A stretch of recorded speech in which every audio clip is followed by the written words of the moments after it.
Welcome to Composites 2.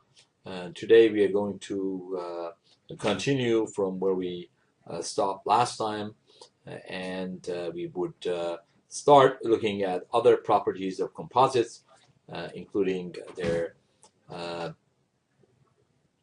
properties that are of great concern to engineers, and that is their strength properties and the way the stresses are handled in a composite material. It is of interest to select a composite material for a particular application. If that is the case, then we can have a combination of different parameters. These are design parameters that we need to use to pick the right material. In many cases, composites could be an attractive choice because of their properties that we have, and we started discussing from last time. An example is the fuselage and wings of an aircraft. Of course, they must be lightweight, and they must be strong, must be stiff, tough, and they also need to possess the fatigue resistance characteristics that the material can offer. In that case, composites could be a very attractive alternative or attractive choice. In that case, we want to know if we have several fiber reinforced polymers that possess these properties, which one can we actually use in this case. And of course, that all depends on the material itself and on the design parameters, but it's important to know that sometimes the alternatives would be not just one, but we have more than one, and as such we need to know more about the properties of the material before we can actually use the material for our particular application. And that brings me to the three factors that determine the properties. Of course, the materials used as component phases in the composites. That's factor number one. Factor number two is the geometric shape of the constituents, the material that we actually combine, and how would the resulting structure material that is used as a composite system would behave. That's the second factor. The third one is the way these different phases they interact with one another. We want to make sure that we go one step further to look at the bonding, debonding, and the interaction between these phases. Let's take a look at a fiber reinforced polymer, or FRP. Is an example of an FRP, and we are taking a closer look at that. This fiber, this fabric itself, this system, this composite system has been magnified multiple times, and what you see here is the magnification of the real system that we have. It's made of a matrix. It has the reinforcing fibers, and because of its anisotropic characteristics, we are going to have different modulus of elasticity in the x and y direction. As you can see here, the modulus of elasticity in the y direction, we call it E sub c, and the one in the x direction, we call it E prime of c.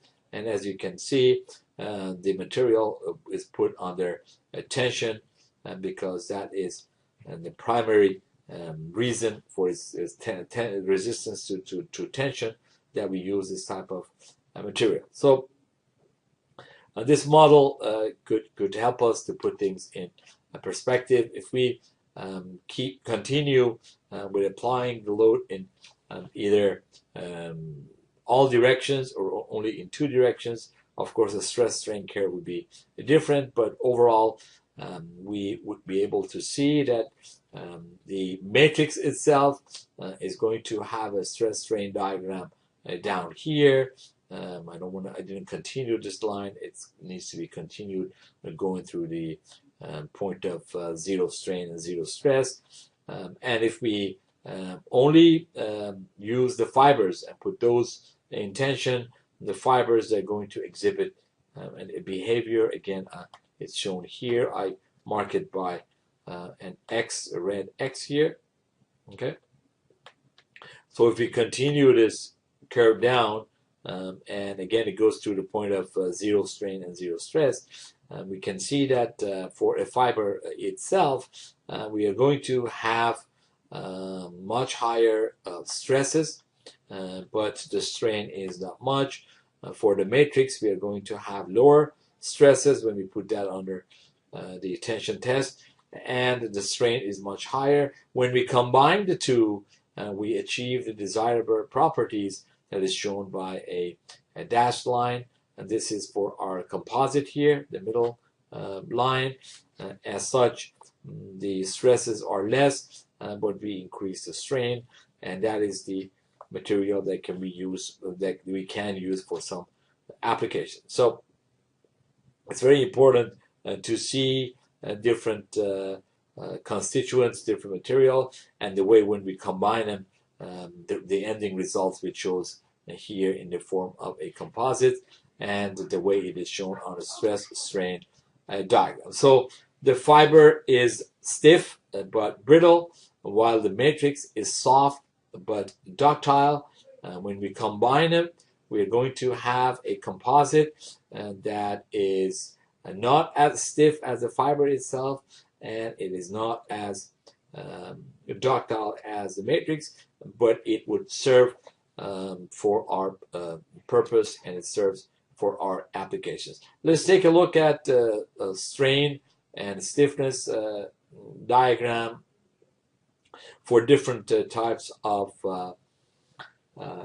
composites. In this case, we look at the modulus of elasticity or elastic module versus the fiber angle, and that would give us some information. This is for the left curve, bottom left, and the right hand side figure here shows the tensile strength versus the fiber angle in degrees. So variation in elastic modulus and tensile stresses as a function of direction relative to longitudinal axis of carbon fiber reinforced epoxy composites are shown in these two figures. Let's take a look at the figure on the left hand side first.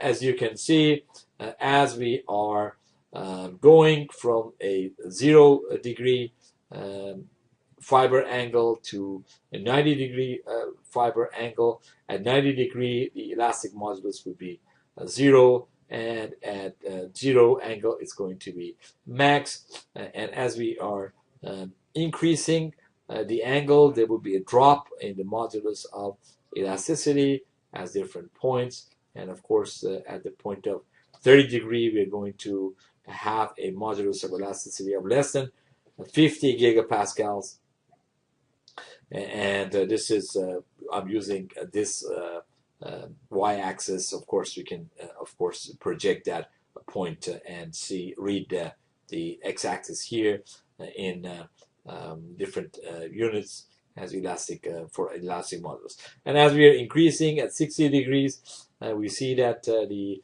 elastic modulus is less, and as we're increasing, this type of a curve is can be drawn for a specific sample. So let's take a look at the right hand side figure down here. In this figure we have the fiber angle again versus the tensile strength instead of modulus of elasticity. We look at the strength now, going from 0 to somewhere in 600, and this point is called TS. This point is called TS prime. The tensile strength is shown both in megapascal and KSI. As we are increasing the fiber angle, we are reducing the tensile strength to the point that tensile strength is literally well, almost zero. So you can see how the angle of the fiber can have a significant effect on both the modulus of elasticity and the tensile strength. This is one of the unique characteristics of composites. We can apply the same principles on other material, but because we don't have the fibers and we don't have the matrix and all that, we cannot really do this a direct comparison. So a variation in elastic modulus and tensile strength with fiber angle is an important consideration that we need to consider when we pick the right material for our particular applications. So there's also studies that have been done on the importance of geometric shape of the fibers. And when we look at most of the materials, they have tensile strength several times greater as fibers than as bulk materials. So when we include the fibers, when we bring fibers in, when we add fibers to these material, the strength would be several times greater. So that goes back to one of the greatest advantages of having fibers. So as we are embedding the fibers in the matrix that we've discussed previously in a polymer matrix, the composite material, and that will be the end material, we can avoid certain problems, but we can also utilize the strength that we need. In this case, we can have a matrix that provides the bulk shape to protect the fiber surface and resist the bulking. And as we are applying the load, then we are going to have a low strength matrix. It's going to deform, and as we are increasing the loading, then this low strength matrix would actually turn into a high strength fibers, because it's going to take all those fibers. So when we have low strength, only a few of those, a few of the fibers, they come into play. But if we have so many of them, it seems that we have a team of fibers, because as we are applying the load, there would be more fibers coming in. So we can take advantage of the strength of all of those fibers that are around that. So let's take a look at some of the other composite structures, and both of these structures are, as you can see, we can have a laminar composite structure. These are conventional. We can also have the sandwich structures, and we can have a honeycomb sandwich structure. This is pretty much, this is for the metal, but we can also have the same kind for the composites. Here's an example of a laminar composite structure. These are conventional structures that we've been in use. We have two or more layers, and they're bonded together in an integral piece. We also use this when we are designing glue lamp beams. We put the layers of the wood together, we glue them, we press them, we cure them, and we can achieve different, much better, much desirable characteristics in comparison to other non-layered material or non-laminar structure. We can also have a foam material. This is also called a sandwich structure. One must be careful, because sandwich structures also used for different applications, but they're also used in, for the case of composites, the foam material that consists of it is actually the middle layer of this sandwich structure. Again, relatively thick core of low density foam bonded on both faces, and this sheet of course is much thinner, and that way we can achieve higher strength and the desirable characteristics. This is the honeycomb core sandwich structure. This is alternative to a foam core as shown here, and also the weight is much less, and the strength is also achieved as the desirable strength can be achieved. Remember that with all of these materials, not all of them they have the same strength. Not all of them could be applied in the same application. So one must be very careful with the design parameters. So there's really not a one magic formula that fits all of the applications. There are also other laminar composite structures, multi-layered FRPs. They're fiber reinforced plastic panels. They're used for aircraft, boats, and other types of products, including automobile industry. We can have printed circuit boards. These are layers of reinforced copper and plastic for electrical conductivity and insulation, and so on. And there are also other types of applications. One that's very interesting is the windshield glass that is used in most cars today. In this case, we have two layers of glass on either side of a sheet of tough plastics. What is a metal matrix composites, or MMC? MMCs are a metal matrix that are reinforced by a second phase.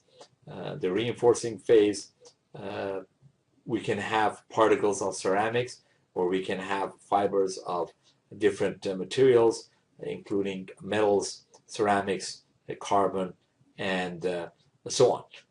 However, it must be noted that the particles of ceramics, they are commonly used, and these are called ceramets. We're going to talk about that shortly. Okay, so let me move on to the next. If I can get my mouse to cooperate. There we go.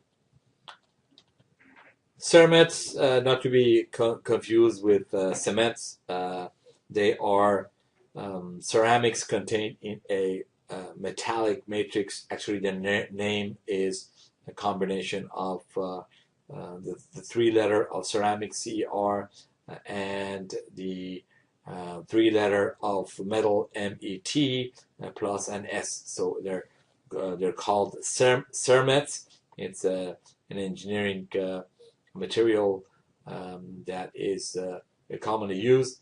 Ceramets are MMCs with ceramic contained in a metallic matrix up to 96%, and by volume is often ceramics. So ceramics is the dominating material here, and of course we can enhance the solubility between phases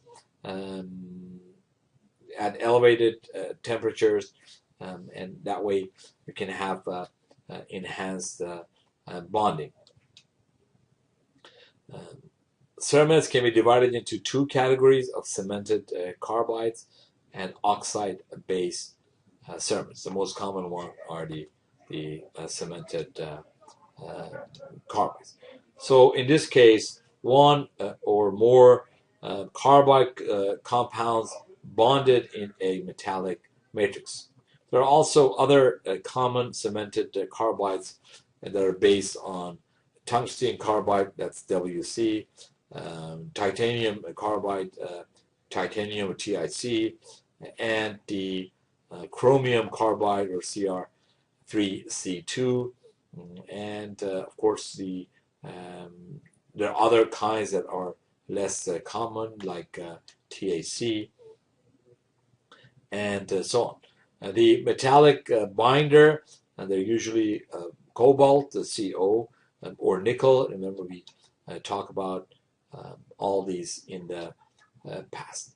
So this is an example of a photo micrograph. This is about 1,500 times larger than what we can see with the naked eye. And this is of cemented carbide. In this case, we have 85% WC and 15% coke. As you can see, the difference between the gray areas and the void areas. Let's take a look at cemented carbide's properties. In this case, they are primarily used for their hardness and for transverse rupture strength. We have the figure here, and this is a typical plot of percent cobalt, or the cobalt content, versus the hardness and transverse rupture, because for this particular applications, this is one of the desirable characteristics of the material. And so, as you can see, the hardness would go up as we are reducing the percent, as we are reducing the cobalt content. On the other hand, we can increase the transverse rupture strength as we are increasing the cobalt content. At some point, we can have a point of intersection between these two curves, between the hardness and transverse rupture. That point is of note, and as you can see, that point is also used in some of the applications, desirable application, depending on what we are really applying this for. But that point is a very interesting point to note when we want to apply this to some of the applications. Of course, this cannot be true for every application, but if you want to find a balance between the transverse rupture and the hardness, in which we achieve a point in which we have both of them have the optimal point, and that point of intersection could be used. We can have a tungsten carbide cermets, ceramics and mets. Remember what cermets were, as a co-binder, by co-binder, I don't mean co-binder, but I mean CO binder. We can use this in cutting tools. We use them in drilling bits, powder metals, and so on. And we can have the Ni binder, or a titanium carbide cermets. We use this for cutting tools in high temperature applications such as gas turbines and so on. So, of course, there will be a variation of the cost, and the more the quality and the more work that needs to be performed on the material, that would make it more expensive. The chromium carbide cermets are also Ni binder. They're used for valve liners, spray nozzles, and gauge blocks. So let's take a look at a ceramic matrix composite. Again, this is magnified by a magnitude of 3,000. This is of a fracture surface of SiC whisker reinforced and Al2O3, and don't be overwhelmed by all these names and by different types of material. Try to put everything in perspective. Another important topic that I'd like to discuss here is the polymer matrix composites, or PMCs. Polymer primary phase, in which the secondary phase is embedded as fibers, particles, or flakes. So now our primary phase would be polymers, and we bring fibers in, fibers or particles and flakes, and we combine them with polymers, or use polymers as the foundation. Examples of that would be most of the plastic molding compounds, rubber reinforced with carbon black, and fiber reinforced polymers, or FRPs. Commercially, PMCs are more important than MMCs or CMCs. So if in an exam you have the question that among all the following choices, which one is commercially more important, and you're given PMCs, MMCs, and CMCs, and the right answer would be PMCs. This is the check mark, not the cross line. So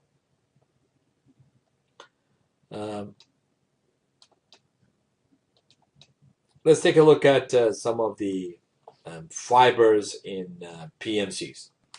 The fibers in PMCs, as with other types of composites, could be in various forms. It could be continuous, woven as a fabric, or they could be discontinuous. And the principal fiber materials in FRPs are glass, carbon, and Kevlar 49. That's the name of the material. There are less common fibers, and those are steel, SiC, boron, and Al2O3. In particular, in the application of what we call e-glass, glass is the most common fiber that is used in FRPs today, because of several advantages that it provides. The most important one is the ease of manufacturing. Most of the common FRP structures that are widely used are in laminar structures. Those are where we have different layers, and we actually put them together, and in lay terms we glue them together, or we bond them together by some form of an epoxy or what have you, something similar. This is made by stacking and bonding thin layers of fibers and polymers until we have the desired thickness. Of course, we have different fiber orientation among different layers, and a specified layer of anisotropic can be achieved by using different layers in different orientations. We can get not 100%, but we can get pretty close to that. Examples are aircraft wings, a very popular application, and the fuselage section, automobile and truck body panels. These are for the newer automobiles and trucks, and boat hulls are some of the more common applications. The advantages are, again, high strength to weight and modulus to weight ratios, but the weight is much lighter. FRP weighs only about 1/5 as much as steel. This includes the epoxies, the weight of different layers, and all that. Of course, the thicker it becomes, of course, the weight would be higher, but we can only go up to a certain thickness, very different than what we can do with steel. The strength and modulus are comparable in fiber erection. As I mentioned, one of the very important characteristics are their fatigue strength. They exhibit a good fatigue strength. They have good resistance to corrosion, but again, the problem stays, and that is, they can be soluble in various chemicals. So one must be very careful with that aspects of one of the drawbacks of FRP. The low, one of the other important characteristics of FRPs are their low thermal expansion. The applications are in the aerospace industry. Best example is the Boeing 787 Dreamliner that most of you guys are familiar with. And automobile, or in the automotive industry, we can use the low carbon sheet steel. We widely use that for its low cost and ease of processing in many cars and trucks. Sports and recreation, boat hulls. We use FRPs since 1940s in the boat hulls because of the weight and the loading that the boat would pretty much exhibit or face when they're in water, very different than what we have for other types of loading. So there are other types of polymer matrix composites. Two categories are reinforcing fillers and extenders. The fillers are used to strengthen or otherwise improve mechanical properties, and extenders are used to increase bulk and reduce the cost per unit weight with little or no effect on mechanical properties. That brings me to the end of the topics for this lecture. If you have any questions, feel free to send them my way via the course website. Thank you for joining me, and I hope you find these lectures useful for your study. Thank you.